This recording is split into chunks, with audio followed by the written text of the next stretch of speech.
Hello दोस्तों, नमस्कार। हमारे यूट्यूब चैनल पर आपका बहुत स्वागत है। हमने पटवाई 2025 के लिए न्यू मॉडल पेपर सीरीज चालू की है, जो 11 मई 2025 का पेपर होने वाला है। उसके लिए जो बिल्कुल हूबहू ऐसा ही पेपर आपको देखने को मिलेगा। इसके लिए प्रैक्टिस सेट आपके लिए तैयार किए गए हैं, तो रोजाना आप हमारे मॉडल पेपर को जरूर देखिए। इससे आपको आपकी तैयारी का अंदाजा लग जाएगा। और हमारे वीडियो को लाइक कीजिए, शेयर कीजिए, और चैनल को सब्सक्राइब नहीं किया है तो चैनल को सब्सक्राइब जरूर कर ले। इससे हमारे आने वाले मॉडल पेपर या अन्य वीडियो की जानकारी आपको तुरंत मिल जाएगी। तो देखते हैं अपना आज का मॉडल पेपर। कारपोरा क्वाडी जमीन पाया जाता है। तो दोस्तों ये कारपोरा नाम तो सुना ही होगा दोस्तों। कारपोरा ये मस्तिष्क के अंदर पाया जाता है। कारपोरा क्वाडी जमीन मस्तिष्क के अंदर पाया जाता है। और मस्तिष्क में भी कौन से भाग में पाया जाता है? तो दोस्तों इसका राइट आंसर हो जाएगा वो है मध्य मस्तिष्क में पाया जाता है। दोस्तों ये यहाँ पर सी नंबर का ऑप्शन बिल्कुल सही उत्तर हो जाएगा। आगे देखिए, सूची फर्स्ट को सूची सेकंड से सुमेलित करना है। सूची फर्स्ट में संक्रामक रोग दे रखे हैं, और दोस्तों उन रोगों के स्रोत भी दोस्तों यहाँ पर दे रखे हैं। अब अपने को क्या करना है? सुमेलित करना है। दोस्तों देखिए, सूची फर्स्ट में यहाँ पर देखिए बैक्टीरिया और यानी कि रोगजनक और रोग दे रखा है। दोस्तों अब अपने को ये बताना है बैक्टीरिया से कौन सा रोग होता है। दोस्तों मैं आपको बताऊं, जो बैक्टीरिया जनित रोग है वो है तपेदिक। तपेदिक है, ये बैक्टीरिया जनित रोग है। दोस्तों फंगस है ये, दोस्तों फंगस जनित रोग है, वो कौन सा है? तो दोस्तों यानी कि फंगस मतलब आप फफूंद बोल सकते हैं या कवक भी बोल सकते हैं, ठीक है। तो ये दोस्तों फंगस जनित रोग है वो है दाद, ठीक है। कौन सा है? दाद। प्रोटोजोआ, प्रोटोजोआ दोस्तों जो कालाजार रोग है, ये प्रोटोजोआ जनित रोग है दोस्तों, ठीक है। तो ये अपना इसमें कालाजार हो जाएगा। और वायरस जनित रोग कौन सा है? तो वो है दोस्तों वो इन्फ्लुएंजा। तो यहाँ पर इसमें राइट आंसर क्या हो जाएगा? देखिए 2 4 1 3, 2 4 1 3 कौन से ऑप्शन में है? तो यहाँ पर आप देख सकते हैं बी नंबर का जो ऑप्शन है वो इसका बिल्कुल सही उत्तर हो जाएगा। 3 नंबर का प्रश्न इसमें देखिए, निम्नलिखित में से कौन रासायनिक परिवर्तन का उदाहरण है? बताइए कौन रासायनिक परिवर्तन का उदाहरण है? तो इसका राइट आंसर हो जाएगा वो है पारदिक ऑक्साइड की उष्णता। पारदिक ऑक्साइड की उष्णता। तो यहाँ पर बी नंबर का जो ऑप्शन है वो इसका बिल्कुल सही उत्तर हो जाएगा। 4 नंबर का प्रश्न है, इसमें देखिए एकमात्र अधातु है जो तरल अवस्था में मौजूद है। बताइए, खाली स्थान दे रखा है, अपने को भरना है, ठीक है। तो यहाँ पर देखिए एकमात्र अधातु है जो तरल अवस्था में है, कौन सी? तो इसका राइट आंसर हो जाएगा वो है ब्रोमीन। ब्रोमीन है एकमात्र अधातु तत्व है जो कमरे के तापमान पर तरल अवस्था में ये पाया जाता है। तो यहाँ पर इसमें राइट आंसर क्या हो जाएगा? डी नंबर का ऑप्शन बिल्कुल सही उत्तर इसमें हो जाएगा, याद रखिए। आगे देखिए, यहाँ पे 5 नंबर का प्रश्न है, द्रवित पेट्रोलियम गैस यानी कि एलपीजी का घटक नहीं है। दोस्तों एलपीजी का घटक है वो कौन सा नहीं है? तो दोस्तों यहाँ पर देखिए एलपीजी का घटक है वो दोस्तों मेथेन नहीं है। यहाँ पर डी नंबर का ऑप्शन राइट आंसर हो जाएगा। ये एथेन, प्रोपेन और आइसोब्यूटेन का मिश्रण है दोस्तों, ठीक है। तो यहाँ पर इसमें डी नंबर का ऑप्शन बिल्कुल सही। 6 नंबर का प्रश्न है, प्रकाश के परावर्तन के नियम के अनुसार निम्न में से कौन सा सही है? बताइए कौन सा एक सही है, वो अपने को बताना है। प्रकाश के परावर्तन के नियम के अनुसार निम्न में से कौन सा सही है? दोस्तों देखिए आपतन कोण परावर्तन कोण के बराबर है, ये कथन दोस्तों यहाँ पर बिल्कुल सही है। यहाँ पर ए नंबर का जो ऑप्शन है वो इसका बिल्कुल सही। 7 नंबर का प्रश्न इसमें देखिए, टाइफाइड बुखार का कारण है। टाइफाइड बुखार का कारण है वो क्या है? दोस्तों टाइफाइड बुखार का कारण है वो है साल्मोनेला। साल्मोनेला, ठीक है। टाइफी ये जीवाणु जनित रोग है दोस्तों। साल्मोनेला टाइफी है, जीवाणु है। तो यहाँ पर इसका राइट आंसर क्या हो जाएगा? बी नंबर का जो ऑप्शन है वो इसका बिल्कुल सही। नेक्स्ट आगे देखिए, भगवान महावीर की शिक्षाओं के संकलन को क्या कहा जाता है? भगवान महावीर की शिक्षाओं के संकलन को क्या कहा जाता है? तो दोस्तों क्या कहा जाता है? यहाँ पर पीपी सूत्र है वो कहा जाता है। बी नंबर का जो ऑप्शन है वो इसका बिल्कुल सही। सॉरी पीपी सूत्र नहीं, अगम सूत्र कहा जाता है। क्या कहा जाता है? अगम सूत्र। यहाँ पर सी नंबर का जो ऑप्शन है वो इसका राइट आंसर हो जाएगा दोस्तों, ठीक है। अगम सूत्र कहा जाता है, सी नंबर का ऑप्शन सही। आगे देखिए, यहाँ पे 9 नंबर का प्रश्न है, ब्रिटिश भारत की राजधानी को कलकत्ता से दिल्ली स्थानांतरित किए जाने के समय भारत का वायसराय कौन था? दोस्तों बताइए भारत का वायसराय कौन था? तो 1910 से 1916 तक दोस्तों भारत का जो वायसराय था वो लॉर्ड हॉटिंग द्वितीय था। कौन? लॉर्ड हॉटिंग द्वितीय। तो यहाँ पर अपना सी नंबर का ऑप्शन राइट आंसर हो जाएगा। और आप सभी को पता होगा दोस्तों, 12 दिसंबर 1911 को दिल्ली में एक भव्य दरबार का आयोजन हुआ था, और वहीं पर दोस्तों ये घोषणा है वो की गई थी। 1912 में दिल्ली भारत की राजधानी बनी थी। तो यहाँ पर सी नंबर ऑप्शन सही। 10 नंबर का प्रश्न, जलियांवाला बाग कांड कहाँ हुआ था? जलियांवाला बाग कांड है वो कहाँ पर हुआ था? तो दोस्तों ये 13 अप्रैल 1919 को अमृतसर पंजाब में हुआ था। यहाँ पर डी नंबर का ऑप्शन बिल्कुल सही था। 11 नंबर का प्रश्न इसमें देखिए, बहमनी साम्राज्य की स्थापना किसने की थी? बहमनी साम्राज्य की जो स्थापना है वो किसने की थी? वो की थी दोस्तों अलाउद्दीन बहमन शाह ने। अलाउद्दीन बहमन शाह ने दोस्तों बहमनी साम्राज्य की स्थापना की थी। यहाँ पर ए नंबर का ऑप्शन राइट आंसर हो जाएगा, और फसन गंगू, ठीक है। 12 नंबर का प्रश्न है, झांसी से 1857 के विद्रोह का नेतृत्व किसने किया? इसका सही उत्तर हो जाएगा वो है दोस्तों लक्ष्मीबाई। यहाँ पर डी नंबर का ऑप्शन बिल्कुल सही। 13 नंबर का प्रश्न इसमें देखिए, मानसून निम्न में से किससे प्रभावित नहीं होता है? मानसून किससे प्रभावित नहीं होता? तो दोस्तों मानसून है वो नार्वेस्टर से प्रभावित नहीं होता दोस्तों। किससे? नार्वेस्टर से प्रभावित नहीं होता। बाकी देखिए यहाँ पे मानसून ITCZ का विस्थापन, भूमि एवं सागरीय भागों का भिन्न भिन्न दरों से गर्म होना, पश्चिमी जेट स्ट्रीम का विस्थापन। तो यहाँ पर डी नंबर ऑप्शन सही उत्तर। 14 नंबर का प्रश्न है, मुगल साम्राज्य के दौरान जजिया कर किस पर लगाया गया था? दोस्तों जजिया कर है वो लगाया गया था गैर मुस्लिम नागरिकों पर। तो यहाँ पर इसमें बी नंबर ऑप्शन बिल्कुल सही। नेक्स्ट आगे देखिए, अकबर के दरबार के नवरत्नों में शामिल महेश दास निम्न में से किस नाम से लोकप्रिय थे? महेश दास है दोस्तों, इसको बीरबल के नाम से जाना जाता था। यहाँ पर ए नंबर ऑप्शन बिल्कुल सही। ब्रह्म समाज के संस्थापक है दोस्तों, ब्रह्म समाज के संस्थापक है राजाराम मोहन राय। यहाँ पर ए नंबर का ऑप्शन बिल्कुल सही, राजाराम मोहन राय। 17 नंबर का प्रश्न इसमें देखिए, आपातकालीन घोषणा शब्द किस आपातकाल की व्याख्या करता है? आपातकालीन घोषणा शब्द किस आपातकाल की व्याख्या करता है? इसका राइट आंसर हो जाएगा वो है राष्ट्रीय आपातकाल की। यहाँ पर बी नंबर का ऑप्शन बिल्कुल सही उत्तर हो जाएगा। 18 नंबर का प्रश्न इसमें देखिए, मुख्य सूचना आयुक्त और अन्य सूचना आयुक्तों की नियुक्ति के लिए गठित समिति में कौन शामिल नहीं है? मुख्य सूचना आयुक्त और अन्य सूचना आयुक्तों की नियुक्ति के लिए गठित समिति में कौन शामिल नहीं है? तो यहाँ पर इसका राइट आंसर क्या हो जाएगा? वो है दोस्तों भारत के राष्ट्रपति। तो यहाँ पर इसमें बी नंबर का जो ऑप्शन है वो इसका बिल्कुल सही उत्तर हो जाएगा, भारत के राष्ट्रपति। 19 नंबर का प्रश्न है, भारत के नियंत्रक एवं महालेखा परीक्षक की नियुक्ति की जाती है। भारत के नियंत्रक एवं महालेखा परीक्षक की नियुक्ति की जाती है तो किसके द्वारा? इसका राइट आंसर हो जाएगा वो है राष्ट्रपति द्वारा। यहाँ पर ए नंबर का ऑप्शन बिल्कुल सही उत्तर हो जाएगा, राष्ट्रपति द्वारा। 20 नंबर का प्रश्न है, भारत के राष्ट्रपति के पास किस तरह की विवेकाधीन शक्ति है? भारत के राष्ट्रपति के पास किस तरह की विवेकाधीन शक्ति है? तो दोस्तों इसका राइट आंसर हो जाएगा वो है स्थिति परक विवेक। यहाँ पर डी नंबर का जो ऑप्शन है वो इसका बिल्कुल सही उत्तर हो जाएगा। 21 नंबर का प्रश्न है, निम्न में से कौन सा उद्देश्य भारत के संविधान की उद्देशिका में शामिल नहीं है? बताइए कौन सा उद्देश्य भारत की संविधान की उद्देशिका में शामिल नहीं है? तो इसका राइट आंसर हो जाएगा वो है दोस्तों, देखिए, विचार की स्वतंत्रता है, अभिव्यक्ति की स्वतंत्रता है, विश्वास की स्वतंत्रता है, लेकिन आर्थिक स्वतंत्रता नहीं है। तो यहाँ पर डी नंबर ऑप्शन बिल्कुल सही। 22 नंबर का प्रश्न है, भारतीय संविधान में मौलिक कर्तव्यों को कौन से संशोधन द्वारा शामिल किया गया था? सभी को पता होगा, 42वें संविधान संशोधन 1976 के माध्यम से मौलिक कर्तव्य शामिल किए गए थे। डी नंबर ऑप्शन बिल्कुल सही। 23 नंबर का प्रश्न है, भारत सरकार अधिनियम 1919 23 दिसंबर 1919 से लागू हुआ, इस अधिनियम में किस रिपोर्ट में सिफारिश किए गए सुधारों को शामिल किया गया? भारत सरकार अधिनियम 1919 23 दिसंबर 1919 से लागू हुआ, इस अधिनियम में किस रिपोर्ट में सिफारिश किए गए सुधारों को शामिल किया गया? तो यहाँ पर इसका राइट आंसर हो जाएगा वो है मॉन्टेग्यू चेम्सफोर्ड। यहाँ पर बी नंबर का जो ऑप्शन है वो इसका बिल्कुल सही उत्तर हो जाएगा। 24 नंबर का प्रश्न है, संविधान की प्रारूप समिति का अध्यक्ष कौन था? संविधान की प्रारूप समिति का अध्यक्ष वो कौन था? इसका राइट आंसर हो जाएगा वो है डॉक्टर भीमराव अम्बेडकर। ये संविधान की प्रारूप समिति का अध्यक्ष था। सी नंबर का ऑप्शन बिल्कुल सही। 25 नंबर का प्रश्न है, रातानाडा हवाई अड्डा अपनी सेवाएं उपलब्ध कराता है। रातानाडा हवाई अड्डा अपनी सेवाएं उपलब्ध कराता है, इसका राइट आंसर हो जाएगा वो है जोधपुर को। यहाँ पर ए नंबर का ऑप्शन बिल्कुल सही उत्तर हो जाएगा, जोधपुर को। 26 नंबर का प्रश्न है, गेंडा संरक्षण परियोजना का प्रारंभ किस राज्य में किया गया? गेंडा संरक्षण परियोजना का प्रारंभ किस राज्य में किया गया? दोस्तों इसका राइट आंसर हो जाएगा असम में किया गया। यहाँ पर ए नंबर का जो ऑप्शन है वो इसका बिल्कुल सही उत्तर हो जाएगा, असम में। 27 नंबर का प्रश्न है, इसमें देखिए, भागीरथी अलकनंदा से मिलती है। भागीरथी अलकनंदा से मिलती है, तो दोस्तों ये कहां पर मिलती है? तो भागीरथी देवप्रयाग में अलकनंदा से मिलकर गंगा नदी का निर्माण करती है। तो यहाँ पर इसमें राइट आंसर क्या हो जाएगा? देवप्रयाग में। ए नंबर ऑप्शन सही। 28 नंबर का प्रश्न है, सलाल परियोजना किस नदी पर स्थित है? सलाल परियोजना है ये दोस्तों चिनाब नदी पर है, ये जम्मू कश्मीर में। तो यहाँ पर इसमें ए नंबर ऑप्शन सही। 29 नंबर का प्रश्न है, इनमें से कौन सा पर्यावरण संबंधित चिंता का विषय नहीं है? इनमें से कौन सा पर्यावरण संबंधित चिंता का विषय नहीं है? दोस्तों इसका राइट आंसर हो जाएगा वो है ओजोन परत का बढ़ना। ओजोन परत का बढ़ना ये पर्यावरण संबंधित चिंता का विषय नहीं है दोस्तों, ठीक है। बाकी ग्लोबल वार्मिंग है, प्रदूषण का स्तर बढ़ना है, प्लास्टिक की खपत और इस्तेमाल में बढ़ती है। यहाँ पर डी नंबर ऑप्शन सही। 30 नंबर का प्रश्न है, भारत के किस राज्य में कुल क्षेत्रफल में वनों का क्षेत्रफल प्रतिशत सर्वाधिक है? तो दोस्तों इसका राइट आंसर हो जाएगा, वनों का क्षेत्रफल प्रतिशत सर्वाधिक है तो वो है दोस्तों कहाँ पर? देखिए 84.53% है मिजोरम में। तो यहाँ पर इसमें सी नंबर का ऑप्शन बिल्कुल सही उत्तर। आगे देखिए, निम्न में से कौन सा सही सम्मिलित नहीं है? बताइए कौन सा सही सम्मिलित नहीं है? तो दोस्तों यहाँ पर आप देख सकते हैं, देखिए मैंगो सोवर्स, ये तमिलनाडु में चलने वाली दोस्तों ये चक्रवात है, आप बोल सकते हैं चक्रवात, ठीक है। चेरी ब्लास्म है ये दोस्तों कर्नाटक में चलती है। नार्वेस्टर है ये पश्चिम बंगाल में चलती है, ठीक है। ये स्थानीय तूफान है दोस्तों ये। और बारदोली जो छीड़ा है ये दोस्तों यहाँ पर केरल दे रखा है, गलत हो जाएगा। बारदोली जो छीड़ा है ये असम में गर्म मौसम का स्थानीय तूफान है दोस्तों ये। तो यहाँ पर अपना इसमें राइट आंसर क्या हो जाएगा? डी नंबर का ऑप्शन बिल्कुल सही उत्तर इसमें हो जाएगा। 32 नंबर का प्रश्न है, भारत का प्रधान देशांतर निम्नलिखित में से किस राज्य से नहीं गुजरता है? प्रधान देशांतर निम्नलिखित में से किस राज्य से नहीं गुजरता है? इसका राइट आंसर हो जाएगा दोस्तों वो है इसमें तमिलनाडु से। यहाँ पर डी नंबर का ऑप्शन बिल्कुल सही हो जाएगा।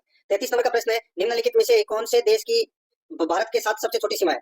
निम्नलिखित में से कौन से देश की भारत के साथ सबसे छोटी सीमा है? इसका राइट आंसर हो जाएगा वो है अफगानिस्तान की। यहाँ पर बी नंबर का जो ऑप्शन है वो इसका बिल्कुल सही उत्तर हो जाएगा, अफगानिस्तान की। 34 नंबर का प्रश्न है, भारतीय सेना ने किस राज्य में जल थल रक्षा 2025 नामक सैन्य अभ्यास आयोजित किया? भारतीय सेना ने किस राज्य में जल थल रक्षा 2025 नामक सैन्य अभ्यास आयोजित किया? तो दोस्तों इसका जो राइट आंसर हो जाएगा वो है दोस्तों इसमें कौन सा? तो वो है दोस्तों इसमें गुजरात। तो यहाँ पर इसमें बी नंबर का जो ऑप्शन है वो इसका बिल्कुल सही उत्तर हो जाएगा। 35 नंबर का प्रश्न इसमें देखिए, भारतीय सेना ने किस राज्य में जल थल रक्षा 2025 नामक सैन्य अभ्यास आयोजित किया? बताया मैंने आपको, ठीक है। ये देखिए इसमें देखिए ये प्रश्न है वो दोस्तों, भारतीय सेना ने किस राज्य में जल थल रक्षा 2025 नामक सैन्य अभ्यास किया? तो दोस्तों ये किया था गुजरात में, सॉरी गुजरात में किया था ये, ठीक है। यहाँ पर बी नंबर का जो ऑप्शन है वो इसका बिल्कुल सही, गुजरात में। और इसमें अगला प्रश्न है, इसमें भी देखिए दोस्तों यही प्रश्न है, ठीक है। ये प्रश्न रिपीट हुआ है तो इसका राइट आंसर हो जाएगा दोस्तों ये भी गुजरात में, डी नंबर ऑप्शन सही। आगे देखिए, दुलारी कन्या योजना किस राज्य सरकार द्वारा शुरू की गई है? दोस्तों ये शुरू की गई है अरुणाचल प्रदेश द्वारा। यहाँ पर सी नंबर का जो ऑप्शन है वो इसका बिल्कुल सही उत्तर हो जाएगा। आगे देखिए 37 नंबर का प्रश्न है, किस देश ने आईसीसी महिला अंडर 19 T20 विश्व कप 2025 का खिताब जीता? तो वो जीता दोस्तों भारत ने। यहाँ पर ए नंबर ऑप्शन सही। नेक्स्ट, दिल्ली ओपन 2025 टेनिस पुरुष एकल खिताब किसने जीता? दिल्ली ओपन 2025 टेनिस पुरुष एकल खिताब किसने जीता? दोस्तों ये जीता किसने? तो ये किरियन जैकवेट ने जीता। यहाँ पर बी नंबर का जो ऑप्शन है वो इसका बिल्कुल सही उत्तर हो जाएगा। आगे देखिए, नवगठित ब्यावर जिले में किन जिलों का भूभाग शामिल किया गया है? नवगठित ब्यावर जिले में किन जिलों का भूभाग शामिल किया गया है? इसका जो राइट आंसर हो जाएगा वो है दोस्तों इसमें कौन सा? तो वो है अजमेर एवं टोंक। यहाँ पर डी नंबर का जो ऑप्शन है वो इसका बिल्कुल सही उत्तर हो जाएगा, अजमेर एवं टोंक। नेक्स्ट आगे देखिए, निम्न में से कौन सा राजस्थान का टंगस्टन उत्पादक क्षेत्र है? बताइए टंगस्टन उत्पादक क्षेत्र है वो कौन सा है? दोस्तों राइट आंसर हो जाएगा डेगाना, नागौर, ठीक है। तो यहाँ पर सी नंबर ऑप्शन सही उत्तर। देखिए जोड़ी मिलाइए, एक तरफ पशु प्रजनन केंद्र है, दूसरी तरफ नस्ल है। यहाँ पर आप देख सकते हैं दोस्तों डग, ये कहाँ पर है, झालावाड़ में। और ये कौन सी नस्ल का ये पशु प्रजनन केंद्र है, तो दोस्तों ये मालवी नस्ल का पशु प्रजनन केंद्र है। चंदन है, ये दोस्तों जैसलमेर में है और ये थार पारकर नस्ल का पशु प्रजनन केंद्र है। नोहर है, ये दोस्तों हनुमानगढ़ में है और ये राठी नस्ल का प्रजनन केंद्र है। तो दोस्तों यहाँ पर इसमें राइट आंसर क्या हो जाएगा, सीबीए। सीबीए यानी कि ए नंबर का जो ऑप्शन है वो इसका बिल्कुल सही उत्तर हो जाएगा। 42 नंबर का प्रश्न है, बसंतगढ़ का शिलालेख किस वन से संबंधित है। बसंतगढ़ का शिलालेख किस वन से संबंधित है, तो वो है चावड़ा। यहाँ पर सी नंबर का जो ऑप्शन है वो इसका बिल्कुल सही उत्तर हो जाएगा, चावड़ा। आगे देखिए यहाँ पे 43 नंबर का प्रश्न है, जयसिंह द्वितीय ने निम्न में से किस जगह वेधशाला नहीं बनवाई। जयसिंह द्वितीय ने निम्न में से किस जगह वेधशाला नहीं बनवाई, तो यहाँ पर इसका राइट आंसर हो जाएगा वो है आगरा। यहाँ पर बी नंबर का जो ऑप्शन है वो इसका बिल्कुल सही उत्तर हो जाएगा, आगरा। 44 नंबर का प्रश्न है, इसमें देखिए राजस्थान स्कूल ऑफ आर्ट्स की स्थापना किसने की। राजस्थान स्कूल ऑफ आर्ट्स की स्थापना किसने की, तो दोस्तों वो है महाराजा सवाई राम सिंह द्वितीय ने। महाराजा सवाई राम सिंह द्वितीय ने दोस्तों राजस्थान स्कूल ऑफ आर्ट्स की स्थापना की थी। यहाँ पर बी नंबर का ऑप्शन बिल्कुल सही उत्तर हो जाएगा। 45 नंबर का प्रश्न है, इसमें देखिए मेवाड़ राज्य के सामंतों की श्रेणी कहलाती थी। मेवाड़ राज्य के सामंतों की श्रेणी कहलाती थी, तो वो क्या कहलाती थी दोस्तों, उमराव कहलाती थी वो, ठीक है। क्या कहलाती थी, उमराव सामंतों की श्रेणी, ठीक है। तो दोस्तों ये इसमें राइट आंसर क्या हो जाएगा, सी नंबर का ऑप्शन बिल्कुल सही। देखिए प्रथम श्रेणी के उमराव होते थे 16, द्वितीय श्रेणी के उमराव होते थे दोस्तों 32 और तृतीय श्रेणी के उमराव है ये कई सौ संख्या में हुआ करते थे। तो यहाँ पर इसमें बी नंबर का ऑप्शन सही था। 46 नंबर का प्रश्न है, राज्यपाल की अनुपस्थिति में उसके दायित्वों का निर्वहन कौन करता है। राज्यपाल अगर नहीं है तो दोस्तों उसके दायित्वों का निर्वहन कौन करेगा, तो दोस्तों उच्च न्यायालय का मुख्य न्यायाधिपति करेगा। तो यहाँ पर अपना इसमें बी नंबर ऑप्शन बिल्कुल सही। 47 नंबर का प्रश्न है, राजस्थान राज्य मानव अधिकार आयोग का विन्यास है। राजस्थान राज्य मानव अधिकार आयोग का विन्यास है, तो दोस्तों कौन सा है, इसका राइट आंसर हो जाएगा वो है एक अध्यक्ष और 2 सदस्य। यहाँ पर सी नंबर का जो ऑप्शन है वो इसका बिल्कुल सही उत्तर हो जाएगा। 48 नंबर का प्रश्न है, इसमें देखिए राज्य निर्वाचन आयुक्त को अपने पद से किस प्रकार हटाया जा सकता है। राज्य निर्वाचन आयुक्त को अपने पद से किस प्रकार हटाया जा सकता है, तो दोस्तों इसका राइट आंसर हो जाएगा वो है उच्च न्यायालय के न्यायाधीश को हटाने की विधि के समान। उच्च न्यायालय के न्यायाधीश को हटाने की विधि के समान है दोस्तों राज्य निर्वाचन आयुक्त को अपने पद से हटाया जा सकता है। यहाँ पर ए नंबर का ऑप्शन बिल्कुल सही उत्तर हो जाएगा। आगे देखिए निम्न में से किन पदाधिकारी या पदाधिकारियों के खिलाफ शिकायत प्राप्त होने पर लोकायुक्त राजस्थान द्वारा जांच नहीं की जा सकती है। निम्न में से किन पदाधिकारी या पदाधिकारियों के खिलाफ शिकायत प्राप्त होने पर लोकायुक्त राजस्थान द्वारा जांच नहीं की जा सकती है, इसका राइट आंसर हो जाएगा वो है दोस्तों पंच एवं सरपंच। पंच एवं सरपंच की जांच है वो नहीं की जा सकती है, ठीक है। तो यहाँ पर सी नंबर का जो ऑप्शन है वो राइट आंसर हो जाएगा, बाकी इसमें सबकी जांच की जा सकती है। 50 नंबर प्रश्न है, निम्न में से असत्य कथन कौन सा है पता लगाना है। असत्य कथन कौन सा है पता लगाना है। दोस्तों देखिए यहाँ पे राजस्थान उच्च न्यायालय की स्थापना 1950 में की गई थी। दोस्तों ये कथन है वो इसमें क्या हो जाएगा, गलत हो जाएगा। दोस्तों राजस्थान उच्च न्यायालय की स्थापना है वो 29 अगस्त 1949 को की गई थी। ये यहाँ पे 1950 है वो गलत दे रखा है। उच्च न्यायालय का क्षेत्राधिकार जयपुर एवं जोधपुर है, बिल्कुल सही है। उच्च न्यायालय की पीठ जोधपुर में है, उच्च न्यायालय का एक न्यायासन जयपुर में है, सही है। तो यहाँ पर इसमें ए नंबर का कथन है वो गलत है, क्योंकि यहाँ पर 1949 आना चाहिए था। तो सही उत्तर भी क्या हो जाएगा, ए नंबर ऑप्शन। 51 नंबर प्रश्न है, राजस्थान के उप मुख्यमंत्रियों के बारे में कौन सी जोड़ी सम्मिलित है। बताइए कौन सी जोड़ी सम्मिलित है। यहाँ पर देखिए कमला बेनीवाल सचिन पायलट उप मुख्यमंत्री की कौन सी सूची सम्मिलित है। तो दोस्तों देखिए अब तक 7 उप मुख्यमंत्री बने, जिसमें दोस्तों वर्तमान में प्रेमचंद बैरवा, दिया कुमारी ये 2 है, सचिन पायलट भी रह चुके हैं, कमला बेनीवाल भी रह चुके हैं, बनवारी लाल बैरवा भी रह चुके हैं, टीकाराम पालीवाल, हरिशंकर बाबड़ा ये उप मुख्यमंत्री रह चुके हैं। तो यहाँ पर इसमें right answer B number option हो जाएगा। 52 नंबर प्रश्न है, राजस्थान की पहली विधानसभा में कितने सदस्य निर्वाचित हुए थे। तो दोस्तों 160 सदस्य निर्वाचित हुए थे। यहाँ पर सी नंबर ऑप्शन बिल्कुल सही। आगे देखिए ब्रजेश वस्त्र है। दोस्तों ब्रजेश वस्त्र है तो इसका राइट आंसर क्या हो जाएगा दोस्तों, ब्रजेश वस्त्र है तो ये पुरुषों के कमर के नीचे का वस्त्र है दोस्तों ब्रजेश। यहाँ पर ए नंबर का ऑप्शन राइट आंसर हो जाएगा। 54 नंबर का प्रश्न है, राजस्थान की वह परंपरा जिसमें दूल्हे की बारात के घर से चले जाने के बाद घर की स्त्रियों द्वारा लोक नाट्य किया जाता है, कहलाता है। राजस्थान की वह परंपरा जिसमें दूल्हे की बारात के घर से चले जाने के बाद घर की स्त्रियों द्वारा लोक नाट्य किया जाता है, कहलाता है। तो दोस्तों वो कहलाता है क्या, तो वो टोटिया कहलाता है। यहाँ पर सी नंबर का ऑप्शन बिल्कुल सही, टोटिया। आगे देखिए अलवर के किस शासक के समय नीमूचना कांड हुआ। अलवर के किस शासक के समय नीमूचना कांड हुआ, तो दोस्तों महाराजा जयसिंह के समय। तो यहाँ पर डी नंबर का ऑप्शन बिल्कुल सही।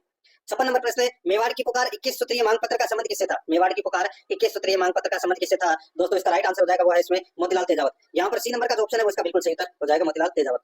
57 नंबर का प्रश्न है, निम्नलिखित में से कौन सा राजनीतिक कार्यकर्ता संबंधित देशी राज्य सम्मिलित नहीं है। निम्नलिखित में से कौन सा राजनीतिक कार्यकर्ता संबंधित देशी राज्य सम्मिलित नहीं है। तो दोस्तों इसका राइट आंसर हो जाएगा वो है हरिमोहन माथुर करौली। हरिमोहन माथुर करौली। यहाँ पर बी नंबर का जो ऑप्शन है वो इसका बिल्कुल सही उत्तर इसमें हो जाएगा। ये आपको इसमें याद रखना है, ये सम्मिलित नहीं है, क्योंकि दोस्तों आप सभी को पता है कि करौली राज्य सेवक संघ के अध्यक्ष त्रिलोकचंद माथुर ने चिरंजीव लाल शर्मा एवं कुंवर मदन सिंह के सहयोग से करौली प्रजामंडल की स्थापना की थी। तो यहाँ पर हरिमोहन माथुर है वो दोस्तों इसमें गलत हो जाएगा, ठीक है। दोस्तों मैं आपको बताऊं त्रिलोकचंद माथुर ने करौली प्रजामंडल की स्थापना की थी। तो यहाँ पे हरिमोहन माथुर गलत रखा, बाकी इसमें सारे सही है। राजनीतिक कार्यकर्ता से संबंधित है दोस्तों ये, ठीक है। आगे देखिए राजस्थान की एकीकरण प्रक्रिया के समय मत्स्य संघ की वार्षिक आय कितनी थी। मत्स्य संघ की वार्षिक आय वो 184 लाख रुपए थी। ये नंबर ऑप्शन सही था। आगे देखिए महनसर प्रसिद्ध है। महनसर किसके लिए प्रसिद्ध है, तो दोस्तों ये सोने की चित्रकारी के लिए प्रसिद्ध है। ये नंबर ऑप्शन बिल्कुल सही। आगे देखिए राजस्थान में दानचंद चोपड़ा की हवेली कहाँ स्थित है। दानचंद चोपड़ा की हवेली है ये दोस्तों सुजानगढ़ में है। कहाँ पर है, सुजानगढ़ चूरू में है दानचंद चोपड़ा की हवेली।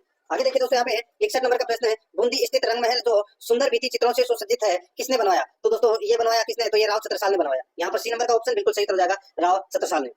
62 नंबर का प्रश्न है, कार्तिक महीने में चंद्रभागा पशु मेला राजस्थान में किस स्थान पर आयोजित होता है? दोस्तों ये आयोजित होता है झालरापाटन में। यहाँ पर बी नंबर का ऑप्शन बिल्कुल सही उत्तर हो जाएगा। निम्नांकित रंगमंच नाट्य व उनके क्षेत्रों को सम्मिलित कीजिए। दोस्तों आप देख सकते हैं सूची फर्स्ट और सूची सेकंड यहाँ पर दे रखा है, नाट्य दे रखा है और क्षेत्र दे रखा है। बताइए रमत है वो कहाँ की जाती है? तो दोस्तों रमत ये जो लोक नाट्य है ये दोस्तों बीकानेर, फड़ौदी और जैसलमेर क्षेत्र में ये की जाती है। तमाशा है ये दोस्तों जयपुर में, और भवई जो लोक नाट्य है ये दोस्तों गुजरात राज्य के सटे क्षेत्र में किया जाता है, और गौरी नृत्य है ये दोस्तों मेवाड़ का नृत्य है, मेवाड़ में किया जाता है अधिकतर। तो यहाँ पर इसमें राइट आंसर क्या हो जाएगा? वो है 4 2 3 1, 4 2 3 1 इसका बिल्कुल सही उत्तर हो जाएगा। यहाँ पे बी नंबर का ऑप्शन बिल्कुल सही। आगे देखिए वंश भास्कर का रचनाकार कौन था? वंश भास्कर का रचनाकार है वो कौन था? सूर्यमल मिश्रण। यहाँ पर बी नंबर का ऑप्शन बिल्कुल सही उत्तर हो जाएगा। आगे देखिए संत हरिदास संप्रदाय के संस्थापक थे। संत हरिदास संप्रदाय के संस्थापक कौन थे? इसका राइट आंसर हो जाएगा वो है दोस्तों इसमें कौन थे? वो थे निरंजनी। यहाँ पर सी नंबर का ऑप्शन राइट आंसर हो जाएगा निरंजनी। 66 नंबर का प्रश्न है, सुगाली माता किसकी कुल देवी है? सुगाली माता किसकी कुल देवी है? तो दोस्तों ये आवा के ठाकुर परिवार की कुल देवी है सुगाली माता। यहाँ पर ए नंबर ऑप्शन सही उत्तर। 67 नंबर का प्रश्न है, राजस्थान के धार्मिक स्थलों के संबंध में निम्न में से कौन सा युग में असत्य है? राजस्थान के धार्मिक स्थलों के संबंध में निम्न में से कौन सा युग में असत्य है? तो दोस्तों देखिए असत्य कौन सा है बताना है। रानी भटियाणी मंदिर बाड़मेर बिल्कुल सही है। पांडुकुल हनुमान मंदिर अलवर ये भी बिल्कुल सही है। मलिक शाह मस्जिद डूंगरपुर ये गलत हो जाएगा। दोस्तों मलिक शाह मस्जिद है वो कहाँ पर है? तो ये जालोर में है, ठीक है। डूंगरपुर इसमें गलत दे रखा है। त्रिपुरा सुंदरी मंदिर बांसवाड़ा में बिल्कुल सही है। तो यहाँ पर इसमें सी नंबर का ऑप्शन राइट आंसर हो जाएगा। आगे देखिए 68 नंबर का प्रश्न है, बिजोलिया के किसान आंदोलन को गांधी जी ने आशीर्वाद दिया था। तो दोस्तों राइट आंसर हो जाएगा वो है 1920 के नागपुर अधिवेशन में ये आशीर्वाद दिया था। यहाँ पर ए नंबर का ऑप्शन राइट आंसर हो जाएगा। ये 68 प्रश्न है वो दोस्तों अपने जीके से संबंधित पढ़े। अब अपन इंग्लिश और हिंदी के 22 प्रश्न पढ़ेंगे, उसके बाद में 45 प्रश्न है वो रीजनिंग और मैथ से संबंधित, और उसके बाद में अपन कंप्यूटर से संबंधित पढ़ेंगे, ठीक है। देखिए 69 नंबर का प्रश्न है, देखिए the negative side of the critical faculty is that. दोस्तों इस प्रश्न का जो राइट आंसर हो जाएगा वो है इसमें यानी कि अपन स्वयं की कमियों के बजाय दूसरों की कमियों को अधिक देख पाते हैं, ठीक है। तो यहाँ पर क्रिटिकल फैकल्टी, तो यहाँ पर इसका राइट आंसर हो जाएगा वो है it make us critical of others. तो यहाँ पर इसमें राइट आंसर हो जाएगा एक नंबर ऑप्शन सही। आगे देखिए people who solicit others opinions about themselves generally want. तो दोस्तों इसका राइट आंसर हो जाएगा वो है ऑनेस्ट क्रिटिसिज्म। तो यहाँ पर 2 नंबर ऑप्शन सही था। आगे देखिए the critical faculty is defined as the most potent one in human makeup because. तो यहाँ पर इसका सही उत्तर हो जाएगा वो है दोस्तों ऑल ऑफ द अबव। तो यहाँ पर इसमें 4 नंबर का ऑप्शन बिल्कुल सही उत्तर इसमें हो जाएगा। आगे देखिए 72 नंबर का प्रश्न है, व्हाट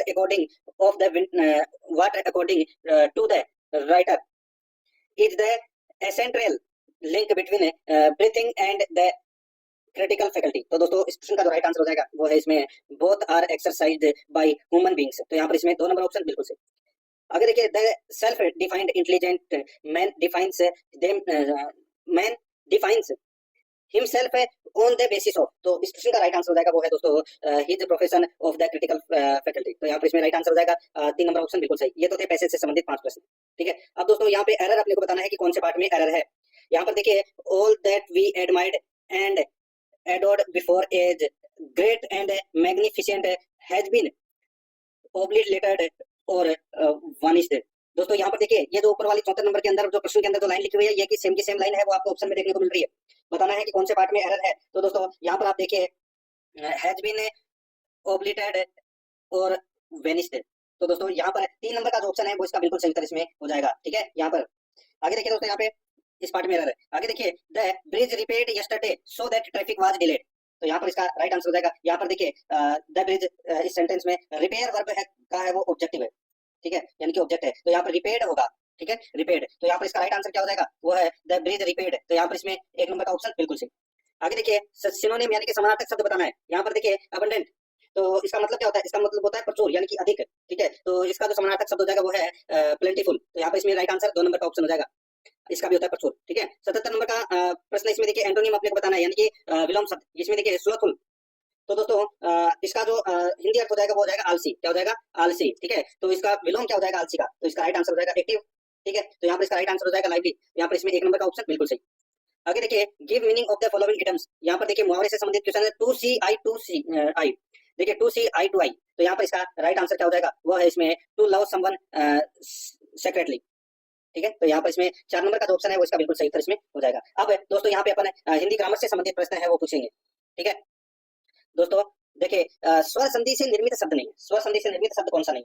यहाँ पर आप देख सकते हैं दोस्तों उत्थान, ठीक है, उत प्लस स्थान इसमें व्यंजन संधि का प्रयोग हुआ है। यहाँ पर 2 नंबर ऑप्शन सही। 80 नंबर प्रश्न इसमें देखिए निम्नलिखित में से कौन सा शब्द परा उपसर्ग से नहीं बना है? परा उपसर्ग से शब्द दोस्तों इसमें देखिए पराधीन, ठीक है। तो पराधीन के अंदर पर प्लस अधीन हो जाएगा, पर प्लस अधीन हो जाएगा। तो यहाँ पर दोस्तों इसमें पर उपसर्ग का प्रयोग हुआ है, परा का नहीं। तो यहाँ पर इसमें 2 नंबर का ऑप्शन बिल्कुल सही। आगे देखिए निम्न में से कर्मधारय समास का उदाहरण नहीं है। तो दोस्तों कर्मधारय समास का कौन सा उदाहरण नहीं है? यहाँ पर देखिए चतुरानन आपको दिखाई दे रहा है, 4 है आनंद जिसके अर्थात ब्रह्मा। 2 नंबर का ऑप्शन बिल्कुल सही। 82 नंबर का प्रश्न है, निम्न में से किस विकल्प में चप्पल चपला शब्द युग्म का सही अर्थभेद है? चप्पल का मतलब क्या होता है दोस्तों?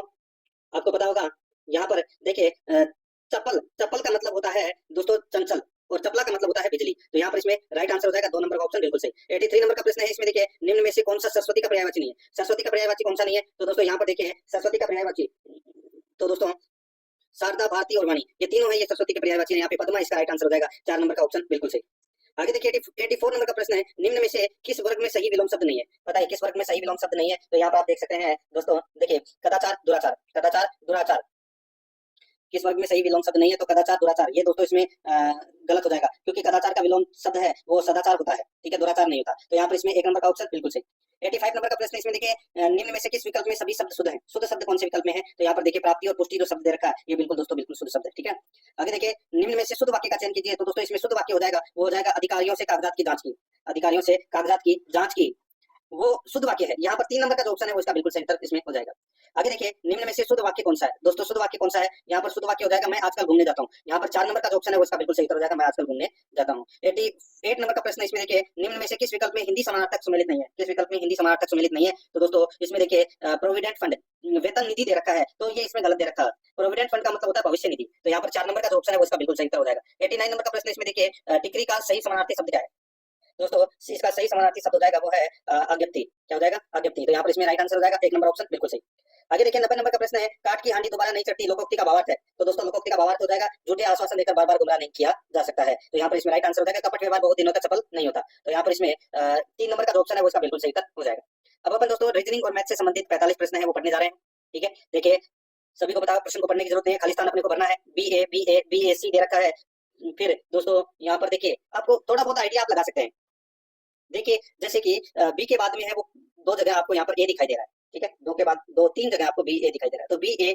अब इसके बाद में देखिए सबके लास्ट में बी ए सी आपको दिखाई दे रहा है, और बी से पहले है वो सी आ रहा है, ठीक है। तो यानी कि आप देख सकते हैं, फिर बी के बाद में आपको क्या आया ए, तो यहाँ पर फिर वापस तो यहाँ पर बी ए सी का 3-3 का जोड़ा बन रहा है दोस्तों यहाँ पे, ठीक है। बी ए सी और फिर बी ए सी, ऐसे 3-3 का जोड़ा बन रहा है। तो यहाँ पर देखिए बी ए सी सबसे पहले सी आएगा, फिर बी ए सी, फिर बी सी आएगा, फिर बी ए सी, फिर बी, फिर ए सी, यहाँ पे लिखा हुआ है, फिर बी ए सी, फिर बी ए सी। तो यहाँ पे डबल सी बी ए इसका राइट आंसर हो जाएगा, यानी कि 3 नंबर का ऑप्शन बिल्कुल सही। आगे देखिए 92 नंबर का प्रश्न है, सीधा सा है, इसका जैसा जोड़ा आपने को बताना है। रेफ्रिजरेटर ठंडा, रेफ्रिजरेटर ठंडा, यानी कि जिस प्रकार रेफ्रिजरेटर है वो वस्तुओं को ठंडा करने में इसको काम में लिया जाता है, उसी प्रकार अपने को ऑप्शन में से बताना है कि कौन सा इसके जैसा ही है। तो दोस्तों राइट आंसर हो जाएगा वो है रेफ्रिजरेटर ठंडा करता है, तो कौन है वो बात करवाता है, कौन से अपन बात कर सकते हैं। तो यहाँ पर 3 नंबर ऑप्शन बिल्कुल सही, ठीक है। आगे देखिए अक्षरों के उस समूह का चयन करें जो अन्य से भिन्न है, जो अन्य से भिन्न है। यहाँ पे एम पी टी दे रखा है, एम कितने नंबर पे आता है? 13 नंबर पे, और पी 16 नंबर पे। तो यानी कि कितने का गैप है? 3 का गैप है। फिर पी और टी में दोस्तों 4 का गैप है, 3 और 4 का गैप है वो इसमें चल रहा है, ठीक है। उसी प्रकार दोस्तों इसके अंदर भी 3 और 4 का गैप है, इसके अंदर भी 3 और 4 का गैप है। डी जी आई, डी और जी के अंदर दोस्तों 3 का गैप है, प्लस डी एच आई, देखिए इसमें 2 का ही गैप है, ठीक है। तो यहाँ पर बाकी सभी के अंदर 3 और 4 का गैप है, इसमें 3 और 2 का है, तो ये अलग है से। तो यहाँ पर 4 नंबर ऑप्शन सही। आगे देखिए यदि अंग्रेजी वर्णमाला के विपरीत क्रम में, अंग्रेजी वर्णमाला को विपरीत क्रम में लिखा जाए तो दाएं से 10वें अक्षर के बाएं 10वां अक्षर कौन सा होगा? यदि अंग्रेजी वर्णमाला को विपरीत क्रम में लिखा जाए तो दाएं से 10वें अक्षर के बाएं 10वां अक्षर कौन सा होगा? तो यहाँ पर इसमें राइट आंसर क्या हो जाएगा? वो है दोस्तों इसमें कौन सा?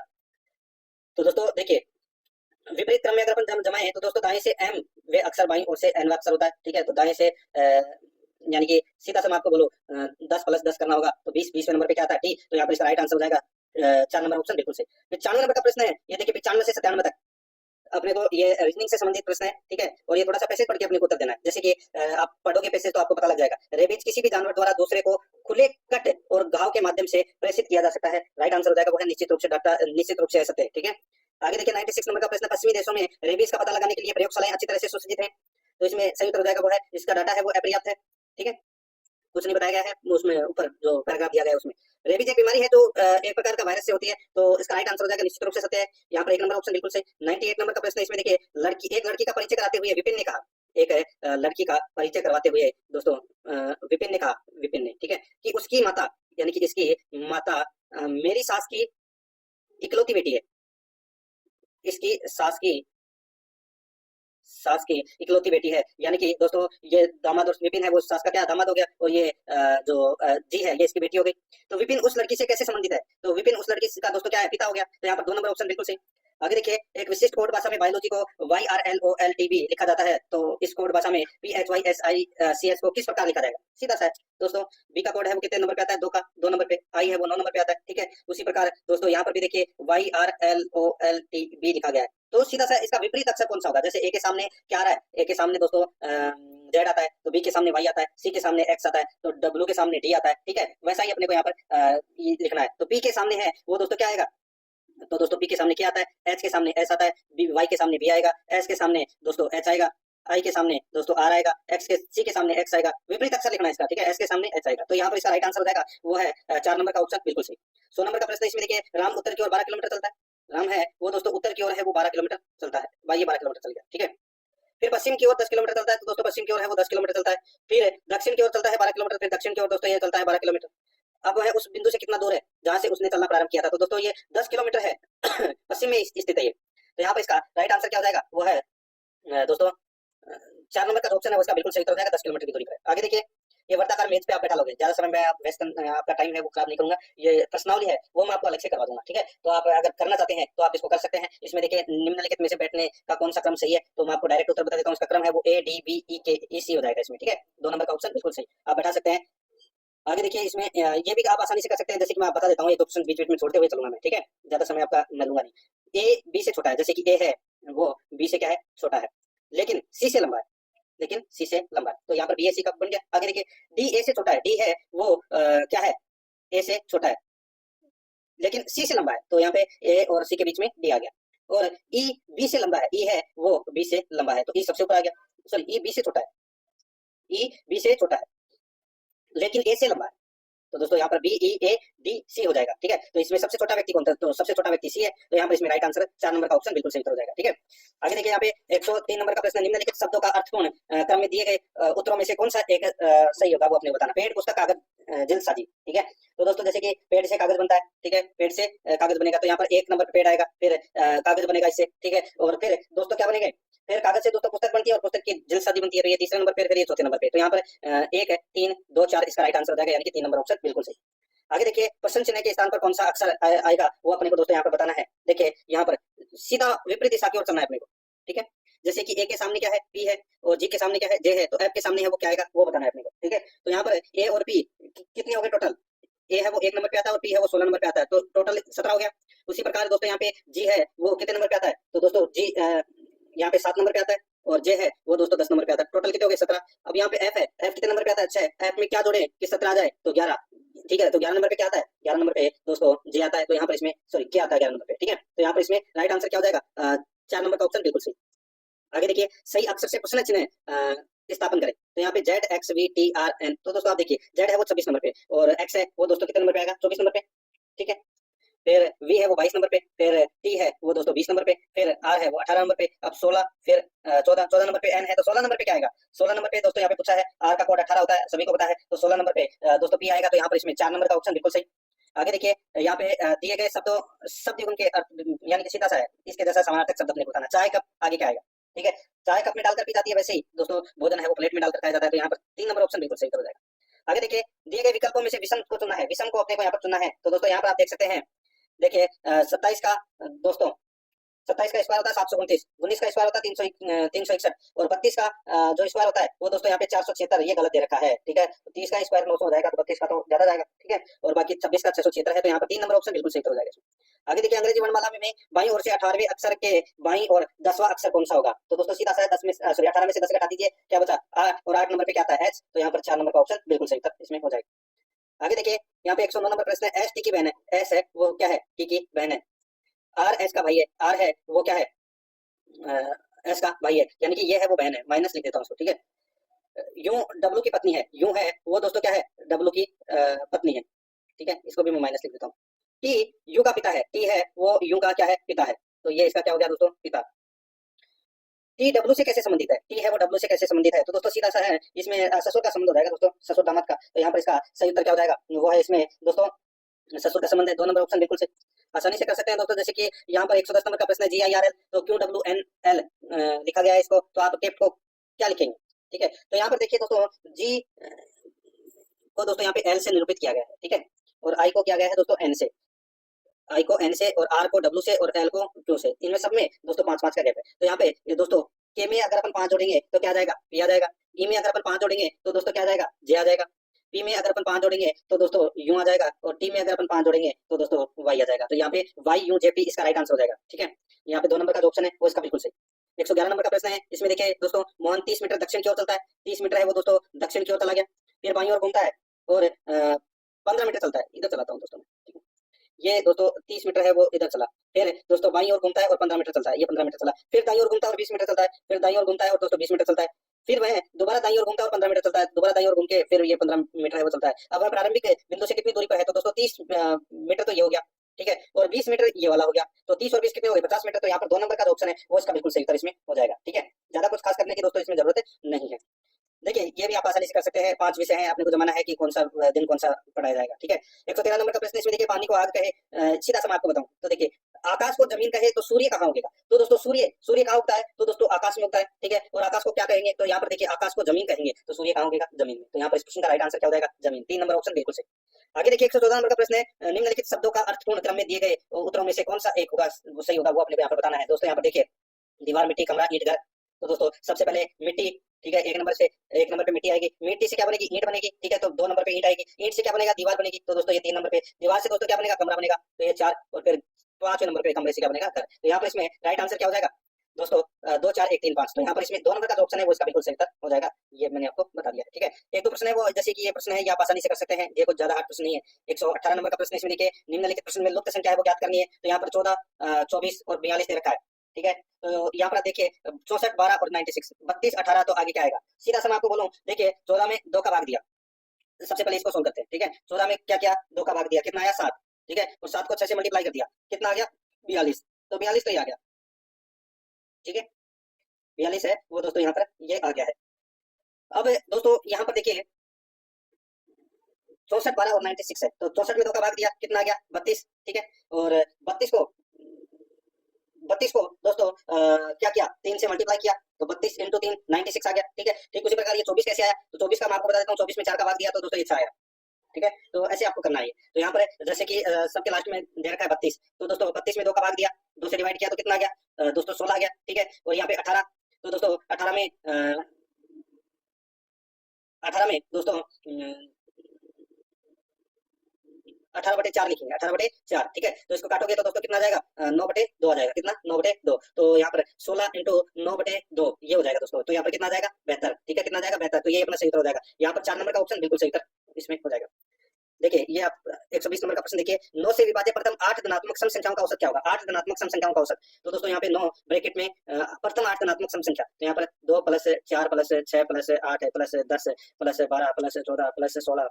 ठीक है, इनको क्या करेंगे, अपन जोड़ देंगे और 8 से क्या कर देंगे, इसका भाग दे देंगे। ठीक है, तो इन सबको टोटल करोगे तो कितना आ जाएगा, 9 इंटू कितना टोटल हो जाएगा, तो 72 हो जाएगा। तो 72 में 8 का भाग दे दीजिए, तो 8 × 64, 8 9 72। तो ये 9 से कट गया, और 9 इंटू 9 कितना हो गया, 81। तो यहाँ पर 4 नंबर ऑप्शन बिल्कुल सही उत्तर हो जाएगा। ठीक है, आगे देखिए, एक बैग में 1 रुपए 50 पैसे और 25 पैसे के सिक्के 5:6:8 के अनुपात में है। यदि कुल राशि 240 रुपए हो तो 25 पैसों की संख्या है वो क्या होगी। तो दोस्तों यहाँ पे अनुपात है वो दे रखा है 5:6:8। ठीक है, और 1 रुपए 50 पैसे और 25 पैसे के सिक्के दे रखे हैं। तो दोस्तों आप सभी को पता है कि 1 रुपए में तो एक ही सिक्का होता है, 50 पैसे के 1 रुपए बनने में 2 सिक्के लगेंगे, और 25 पैसे के में 4। तो एक अनुपात ये है। ठीक है, और दूसरा अनुपात 5, 6 और 8 है। ठीक है, तो अपन इसको ऐसे लिख सकते हैं दोस्तों, देखिए इसको अपन ऐसे लिख सकते हैं, कैसे कि 5:6:8 बटे यहाँ पर 1 है, और ये 50 पैसे के 2 सिक्के होते हैं, तो ये 2, और 25 पैसे के कितने सिक्के होते हैं, 4। तो यहाँ पे 4। ठीक है, अब इसको अपन देखेंगे तो दोस्तों काट लीजिए, तो यहाँ पे इसके तो 5 रुपए हो गए। ठीक है, इसके कितने रुपए हो गए, तो दोस्तों इसके 3 रुपए हो गए, यानी कि भाई 50 पैसे के 2 सिक्के 1 रुपए बनेगा ना, तो 6 सिक्के है 50 पैसे के, तो 3 रुपए हो गए, और इधर हो जाएंगे दोस्तों 2 रुपए, 25 पैसे का 1 सिक्का है, 8 सिक्के टोटल। तो कितने रुपए हो गए, 5 और 3 8 और 2 10। ठीक है, सीधा सा हो गया 10 रुपए हो गए अपने पास में। अब सीधा सा अपन क्या करेंगे कि अब अपने को 25 पैसों के सिक्कों की संख्या है वो ज्ञात करनी है। 25 पैसे के सिक्कों की संख्या है वो दोस्तों अपने को ज्ञात करनी है। तो कैसे ज्ञात करेंगे, इसका कितने रुपए है, 2। तो सीधा सा है, इसमें है 2/10 इंटू 240।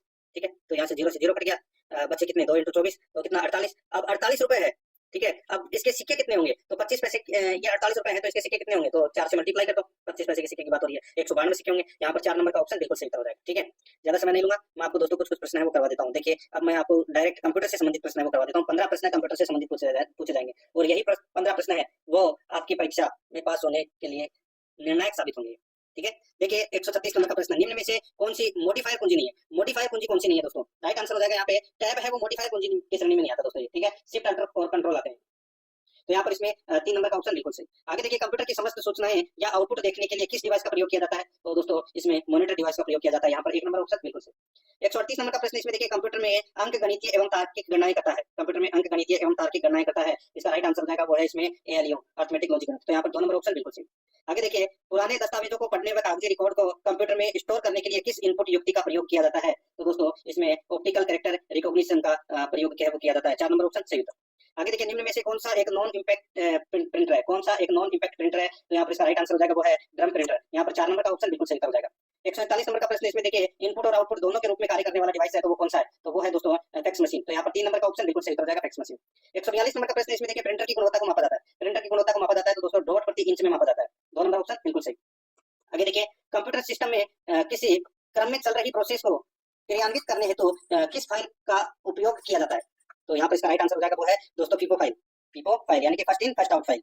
आगे देखिए एग्जीक्यूशन के लिए लोडर द्वारा मेमोरी में लाए जाने वाले बाइनरी कोड है किस फाइल में संग्रहित रहते हैं? तो कौन सी फाइल में संग्रहित रहते हैं? तो वो है एग्जीक्यूटेबल फाइल, यहाँ पर 4 नंबर का ऑप्शन बिल्कुल सही। आगे देखिए जीएफएस फाइल सिस्टम किस ऑपरेटिंग सिस्टम में प्रयुक्त होता है? तो ये होता है दोस्तों लिनक्स में, 3 नंबर ऑप्शन बिल्कुल सही। आगे देखिए कंप्यूटर में मेमोरी मापने की सबसे छोटी इकाई होती है, तो वो होती है दोस्तों बिट, यहाँ पर 2 नंबर ऑप्शन बिल्कुल सही, बिट। आगे देखिए सीपीयू द्वारा बार बार उपयोग में आने वाले डाटा एवं निर्देशों को किस मेमोरी में सेव किया जाता है? तो दोस्तों ये किया जाता है रजिस्टर मेमोरी में, यहाँ पर 1 नंबर का ऑप्शन बिल्कुल सही। आगे देखिए निम्न में से कौन सा एक multi user time sharing operating system है? तो वो है दोस्तों यूनिक्स, तो यहाँ पर 2 नंबर का ऑप्शन बिल्कुल सही। 149 नंबर का प्रश्न है एमएस वर्ड में अधिकतम फॉन्ट साइज कितना हो सकता है? तो कितना हो सकता है? तो दोस्तों वो हो सकता है अधिकतम 1638 हो सकता है दोस्तों, ठीक है, न्यूनतम 1 हो सकता है। आगे देखिए एमएस एक्सेल में सेल की पहचान होती है, तो दोस्तों सेल की पहचान होती है एड्रेस से, तो यहाँ पर इसमें 4 नंबर का जो ऑप्शन है वो इसका बिल्कुल सही उत्तर हो जाएगा। दोस्तों वीडियो देखने के लिए आपका बहुत बहुत धन्यवाद, और हमें कमेंट करके बताइए आपको वीडियो कैसा लगा, और वीडियो को लाइक कीजिए, शेयर कीजिए, और चैनल को सब्सक्राइब नहीं किया है तो सब्सक्राइब भी कर लीजिए।